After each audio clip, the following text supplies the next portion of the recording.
Hey everyone, Mr. Sujano here, your source for gaming, tech, emulation, and open source news. Let's get started.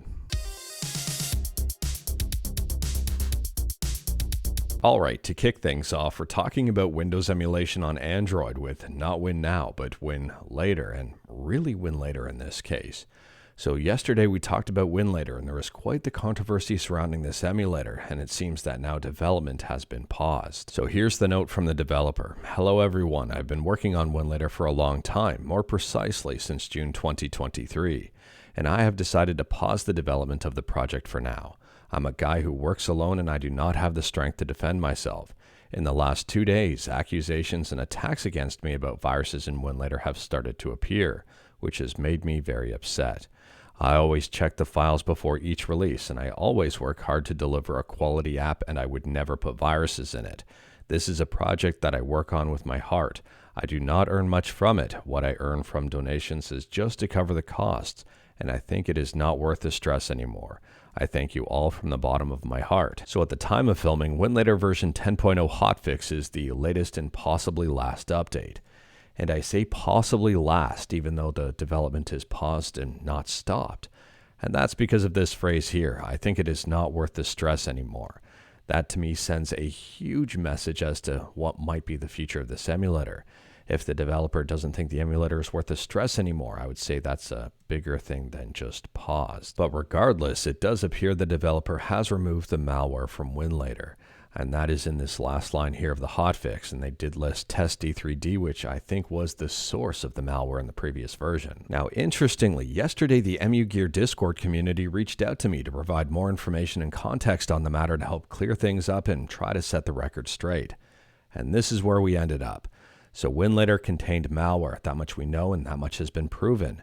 It was tested and cannot affect the Android system. It's containerized within the app, and a lot of people are saying the malware is relatively harmless. There are some people wondering what happens if you transfer files out of Winlator to a PC. It has been removed. It seems to have been unintentional. How it got on there in the first place is still up for debate, and there's a few theories on the matter. And the last point here is my point. Although I won't be using Winlator because of this, I still will be reporting on improvements. This to me was enough to put me off the emulator, but if it isn't for you, that's absolutely okay. And if Winlator continues to make improvements, I'm still going to talk about them. In my opinion here, I think this was a genuine mistake. I don't think the developer had any ill intent, and I will say nobody is perfect. They did work pretty quickly to rectify the entire thing. It's unfortunate that development is paused on this one, but let me know your thoughts about it in the comments below. But moving on, and next up we're talking about Simple Launcher. Simple Launcher is an open source emulator front end and also got a brand new update. So at the time of filming, release 3.13 is the latest update, or 3.13. There's some fixes and improvements here, and there's some brand new stuff. So they've improved the UI in easy mode and download image pack windows. And this one's interesting. They've implemented fuzzy image matching to enhance the user experience. They say this logic finds a cover image that partially matches the ROM file name. Users can disable this feature if desired. And speaking about releases and front ends, next up we're talking about RetroArch, and RetroArch just got a brand new update. So at the time of filming, version 1.21.0 is the latest update, and I think there's a missed opportunity to call this one a gigawatts update. Anyways here, there's a whole bunch of stuff they've added into this one. Now, if you wanted to go through the entire changelog and learn more about it, like everything we talk about, links are in the description below right at the bottom. I don't hide my sources. So there is quite a bit in here. I would say this is a pretty big update. There's some interesting camera updates here. They've added Pipewire and FFmpeg camera drivers. For audio here, there's a new option to mute on rewind, which I think a lot of people will appreciate. They rewrote part of their cheat manager. For retro achievements, they include achievement state in netplay states. There's a massive amount of fixes, including fixing the save state auto increment. For turbo functions here, where is it? Right here, turbo fire overhaul. So for toggling and binding, there's a lot of stuff in there, and I do recommend checking out that changelog if you wanted to go into detail about it. For improvements, there's improvements to pretty much every single platform here. For Linux, there's X11 improvements, there's Wayland improvements. And on the menu, there's save state thumbnails. For Vulkan, they've enabled adaptive VSync and even more. Again, I would say this is a pretty big update. And speaking about Vulkan, next up we're talking about Kenji NX. Kenji NX is a Nintendo Switch emulator based on Wuchang and just got a brand new update. So at the time of filming, version 2.0.3 is the latest update, and this update has some fixes, optimizations, and some brand new stuff. So they've added in an implementation here to allow add-on content to load from Just Dance 2023. For the UI, there's now a stick visualizer and controller input settings, and the screenshots now are always saved to the Wuchang's data directory. There's also a new button to open the screenshots folder in the file menu. Additionally, here there seem to be some tweaks to Vulkan and even more. And speaking about developers, next up here we're talking about some potentially huge news for the GameCube and Wii development scene. And I say potentially depending on how all of this shapes up. Anyways, here it's being reported that the KallistiOS independent SDK and operating system, which has powered the Dreamcast community and its homebrew releases for the last 20 years, is now on its way to the GameCube and Wii. Now, I'm going to say this could be huge in a number of different ways. For example, this right here. This person says, excellent news with the port of KallistiOS for the GameCube and Wii. Would it be possible to port GTA 3 and GTA Vice City to GameCube and even Wii more quickly? And they replied with 100% yes. Now, it's worth pointing out that the port of KallistiOS is still in early stages and it may take a while, but it does seem that significant progress has been made. I would say this is super exciting for the entire GameCube and Wii scene. And speaking about Grand Theft Auto, next up here we're talking about a former Rockstar developer who has made a claim here that some people agree with and some people don't. So here's the claim, and it's surrounding Grand Theft Auto 6. If it was my call, I wouldn't release any additional trailers. There is more than enough hype around 6, and the element of surprise is going to make the release only bigger as an event. Now, I don't know about you, but I would say that this could be a good move, but could also be a bad move. I'm assuming that Rockstar is going to put out a ton of gameplay and trailers and a lot of information leading up to the release. And I would say that's probably the smart thing to do. I mean, in the gaming community, if you're paying attention to the news, if you're paying attention just to games in general, you probably already know that Grand Theft Auto 6 is on the way. And you probably already know a lot of people are going to be very excited about it, and you may be very excited about it. But at the same time, for the casual audience who doesn't really pay attention to these things, they may not know. And on top of that, the existing GTA 6 trailer that's already out there has millions upon millions of views. I mean, this one alone, and there's other channels with the exact same trailer out there, has 21 million views. So this would be a huge missed opportunity, in my opinion, if they don't release more trailers. And speaking about trailers, next up here, we're talking about a game that's getting a lot of people's attention. This one is called Wuchang Fallen Feathers. And they've just released a brand new trailer here showcasing a bit of gameplay. It's an upcoming action game with a launch date of July 24th. This one is headed to PlayStation, Xbox, and PC via Epic and Steam. And speaking about releases, next up here we don't have a release date, but it does seem that Dragon Ball Sparking Zero is headed to the Nintendo Switch 2. It's been spotted that it was rated by the Saudi General Authority of Media Regulation.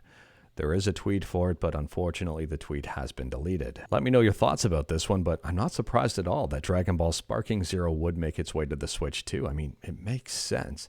I'm assuming there's going to be a lot of big games that get ported to the Switch 2 thanks to DLSS along with more powerful hardware. And speaking about powerful hardware, next up here we're talking about the Playdate.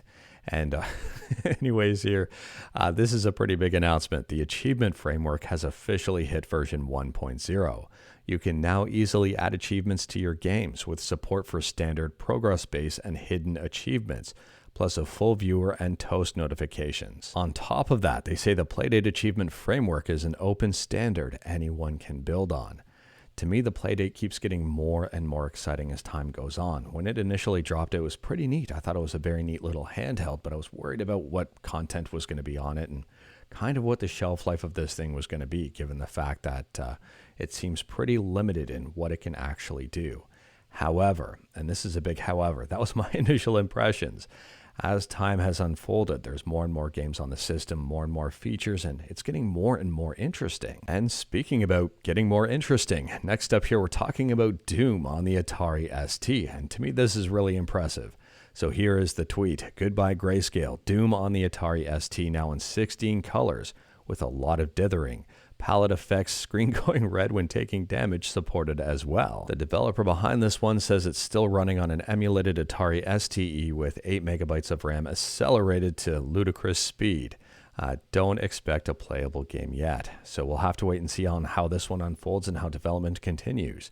But I will say this is really impressive for the AtariST. And speaking about development continuing and ports, kinda. Next up here, we're talking about something you may be really interested in, and that's the decompilation efforts behind Diddy Kong Racing. So the team behind this one has provided an update as of April 28th, and they say the current decompilation progress is 81.27%. Unfortunately, I've got no idea how long it's going to take to go from 81.27 to 99.9 or even 99 or 98. Honestly, at this point in time, we'll have to wait and see, but at the same time, I would say this is huge progress. Now, I would say here, and this is worth noting, there's a big difference between decompilation and a fully fledged PC port. Once the decompilation is finished, I'm assuming that someone may or may not be working on a PC port of this game. Next up, we're talking about GOG and their pretty awesome game preservation program. Now, we talked about this program just the other day when they introduced Breath of Fire 4 to it. And it seems they've introduced a whole bunch of Star Wars games. So at the time of filming, and this may change here, they've added in Star Wars Battlefront Classic 2004.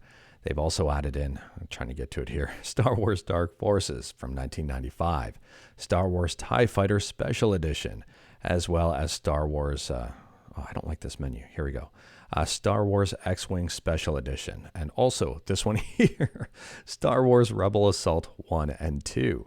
So that's a total of like 5 Star Wars games. Let me know your thoughts about these, but they all seem to be super reasonably priced. They're all on right now for 75% off. And speaking about releases, last up here, we're talking about a release that I think a lot of people were anticipating on PC, and it's getting a mixed overall review score. And that is Infinity Nikki. Infinity Nikki dropped on April 28th. And so far seems to be flying under the radar. Now, I don't know about you, but based on how much press this game was receiving, how much it was being talked about, and based on the reviews, I expected this one to be a little bit more popular than a mixed overall review score with less than 2,000 reviews. Yeah, it's only been out for like a day, but I mean, at the same time here, I expected a little bit more out of this. Now, admittedly, this is not really my style of game. I haven't played it yet, and I don't know if I'm ever going to. It is a free-to-play game, though. But taking a look here, it does seem that the issues people are having are not necessarily with the Steam and PC implementation of it, rather the actual game mechanics. If you've played Infinity Nikki, let me know your thoughts about it in the comments below. You're not going to sway me to play it, but at the same time here, based on the reviews, are these reviews warranted? Are the gameplay mechanics just a big pain in the butt? Is the game trying to get you to spend a whole bunch of money here, and is it rewarding? But anyways, that is all I've got for you in this one. Straight to the point, all stuff and no fluff. We talked about a bunch today. Feel free to discuss anything we talked about in the comments below. If you liked this video, leave a like. If you didn't like this video, leave a like. Hit that subscribe button, check out my other videos. Don't tempt fate, save your state.